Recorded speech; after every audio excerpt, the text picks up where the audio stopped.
We were in the middle of the ship, slept in hammocks. I remember for some reason the toilets must have broken down and we had to go right up into the pointy end of it. And oh shit, they were hanging out of their beds spewing, and there was water lashing up around your feet in the dunnies, and it was, geez, it was up and down. And you thought, boy, being in the middle, we sort of got none of that. The Colonel Peter Scott wanted a pipe band. Keeping in mind, 3 battalion at that point was 80-something% national servicemen. It was the first almost top-heavy battalion they'd sent over. So what he did, and I can almost assume that when you put your papers in here in Melbourne, you had musician, that's where you were going to end up. And he brought a couple of professional pipers into the military. And I remember one guy had come from Canada, and Des Ross from South Australia, who's still piping, and he came in as what they call a pipe sergeant. Anyway, I find myself in a pipe band, never played drums in a pipe band in my life, but I enjoyed it. But of course, I'm surmising what they latched onto was that the stretcher bearer thing from the First World War, and they termed it as stretcher bearers. But all of us got trained as medics, and probably reasonably intensive training, but only for what we were going to encounter. One of the strange aspects was we were trained in childbirth. You would wonder why, going to war. But, so yeah, anyway, and all the National Service medics in the 3rd Battalion, bar the few regs, were musicians. Yeah, well, we've wondered why the musicians, and we've often asked the question when we've got together over the years, and I think it was the last episode of Spicks and Specks, which Karen and I watched, and Richard Gill's on it. And he makes a statement at the end. He said, in my opinion, every secondary school student should do music as a compulsory subject. And I'm sort of waiting, you know. And one of them said, why? And he said, because musicians use both sides of their brain at the same time, and they are incredible listeners. And of course you do. If you're reading a chart, you're playing and you're listening. And one of the things they teach you being a medic was when you get to your wounded soldier, get them talking, to find out where they're hurting, but to prevent shock setting in. So the major thing you treated first up was the shock, because it would be the shock more than often that would kill them. And as soon as he said that, I thought, geez, you know, you don't realise you've got that skill. And we met Richard in France, probably might be 6 or 7 years ago now, in a maze of all things, and we were talking to him, and I mentioned that.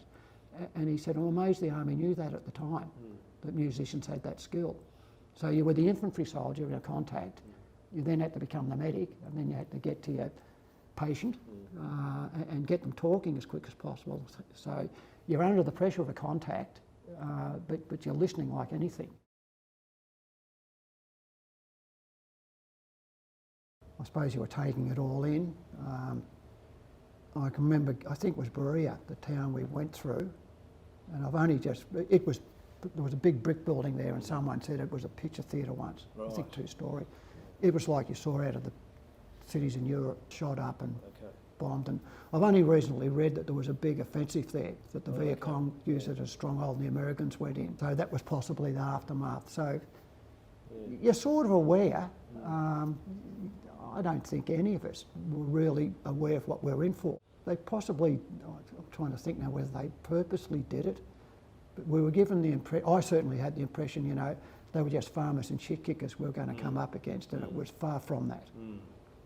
So whether they did that here to sort of cool us down a bit, that was my thinking, and I only assumed most of the other guys were the same.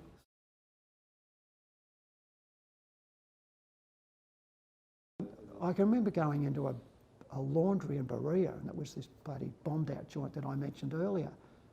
Why we were there, I couldn't even tell you, but I was talking to a young girl my age. She spoke perfect English. And I asked her, she was educated in Sydney. And I remember saying to her, why are you back here? And she said, I grew up with this. It was going on when I was born, and my parents run the laundry. And that's always intrigued me, the family business, but she spoke better English than what I spoke.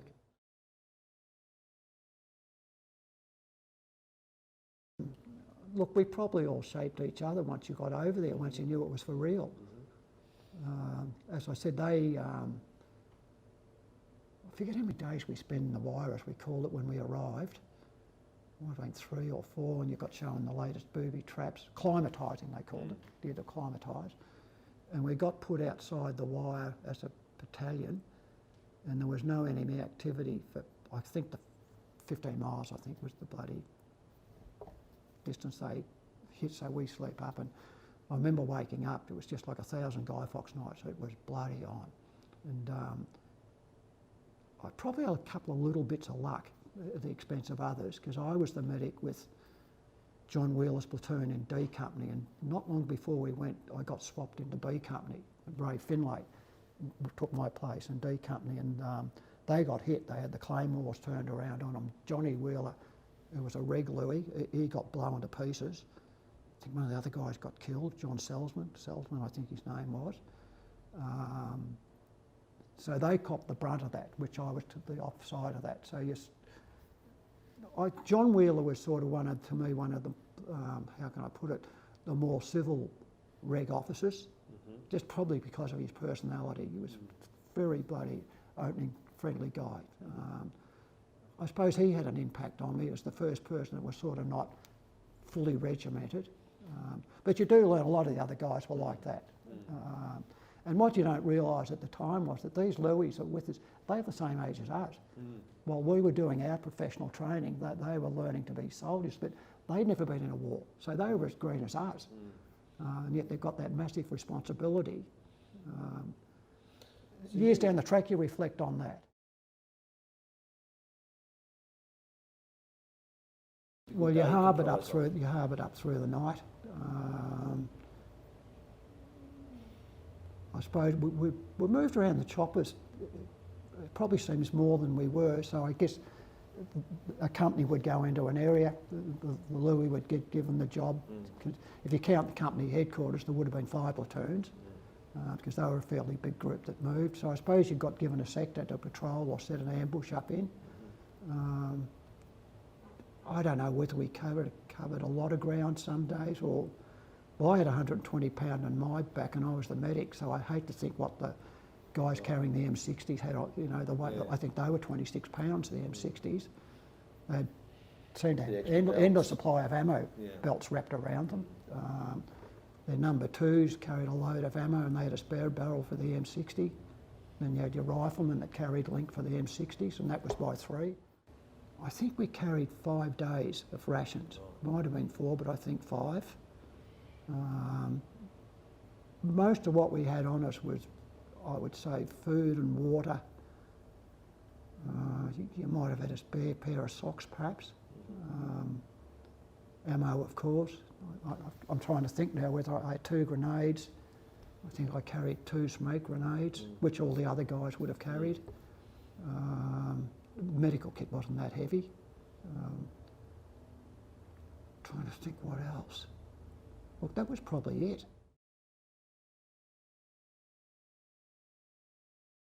Oh, you haven't. Normally, if your pack's got a like come over your back, and there was a strap come across the front, and you pulled I'll say a whipcord. Yeah.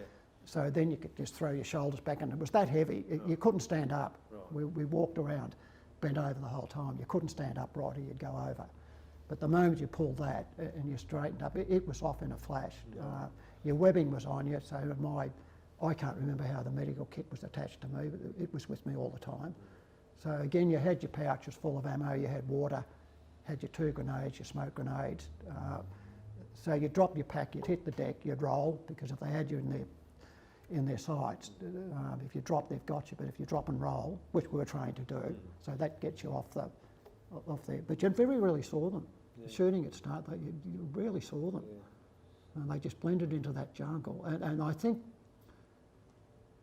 again, what I remember being told, that they were working on morally wrecking us. You know, shooting at start, you might have someone hit, you might not, but you'd still been in a contact, so you knew they were there. You rarely saw them if you did. So again, they were playing on you, and you knew if there was one shot, you'd think, shit, if they got the bloody tail ender. And we got told that as well. They'll work on knocking one if you're off, so they rattle the rest of you. So it was constantly, I suppose day by day you're getting put into another, I don't know how you describe it, another zone of bloody mental unbalance perhaps. Although you were functioning within that. You were still that killing machine and you functioned. Yeah, every step you take. You know, is there going to be a mine there? The booby traps, you know, which they were renowned for, the booby traps, the bunker systems. You know, if you're going to walk into the triangular bunker system and get caught in it. So you were constantly, you become hyper vigilant, I think, and just anything, and reacted on anything, which I think in the end probably mentally did wear us down. And I don't think you realise, perhaps, well, you don't realise the damage it's doing at the time until you get out and you cut loose. And I think it gets worse as the years go, the years away from it. We went down there for, I think it was 2 nights. You'd get back, you'd get choppered back in, shower up because you hadn't had a shower for 6 weeks.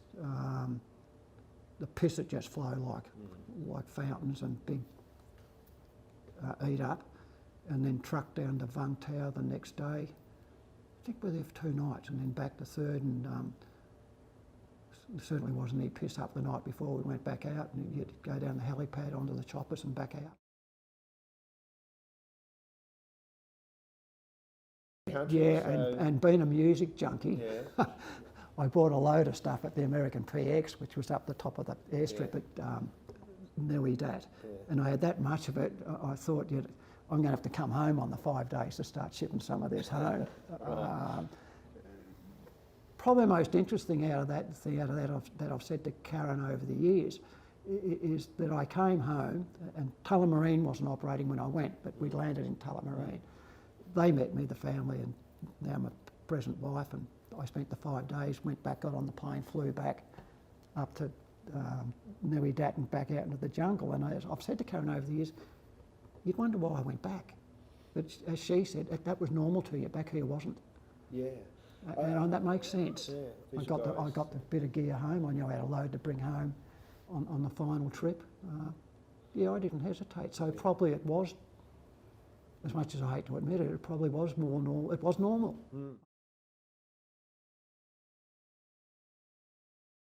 I remember we went out the last day, but you had to be medically fit before they would discharge you. And I had, probably through tick bites, like little peas under my skin everywhere, really hard, callously, and they'd be itchy.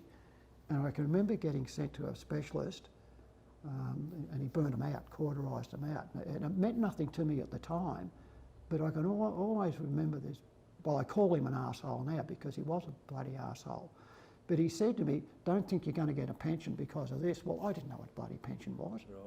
Or any of that shit, but I've never forgotten that, him saying that, because I thought at the time, why would he say that?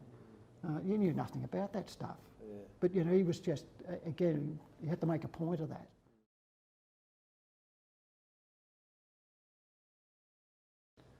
I remember one of the things I picked up on the police force very early, that they liked to think, in my day, which was a different police force, that they had that mateship and that, and I used to think, you bastards wouldn't know what it was.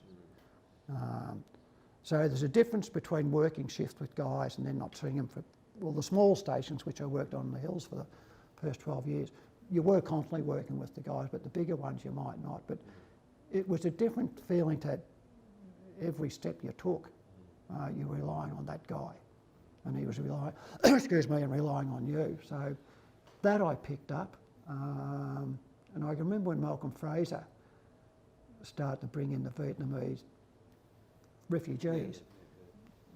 I'll generalise in saying this, but at least 50 or 60% of the coppers I worked with hated them. And I used to say to them, you've never met any. Like, I had met a few, and they were really not, well, the girls in the bars, they were fantastic company. And I'd say, you've never met them. And I said, I bloody was fighting them to stay alive. And I said, I've got no animosity against them. And yet you buggers that have never spoken to one in your life, you've got this massive hate campaign against them. And that used to intrigue me.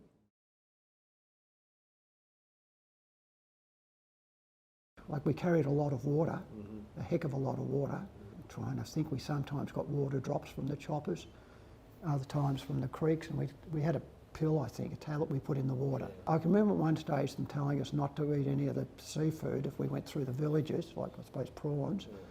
And of course you'll learn later on it's the Agent Orange. Oh, and I can remember them saying the seafood, the prawns I guess again, came to the surface to breathe, so that'd be where the... But we weren't aware of Agent Orange, you know, we were aware of getting sprayed. Again, it wasn't until you got back in some years later when that started to come in the media all the time, or the vets talking about it. I mean, I, like the rest of them, suffered the nightmares and the flashbacks for decades. These nightmares, I don't know, might have lasted 10, 15 years. Flashbacks were totally constant all the time. Karen at Sobe thrashing around in bed.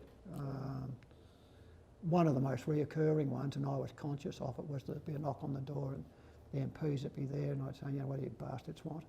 And they'd say, you've got to come back with us. And I'd say, I've done my 2 years. And they say, no, you were short of a month, you've got to come back. And I had that, so the fear of going back, I suppose, was... but look, mainly the flashbacks, and they've only been gone in the last, I don't know, 4 or 5 years, if I go out on a limb, 5 years.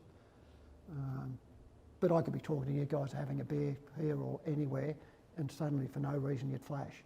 Yeah, okay. And you hear that from most of the guys. Yeah. It just come back like it was yesterday. Not even a trigger. Yeah, no, it just come back. Yeah. You wouldn't need a trigger.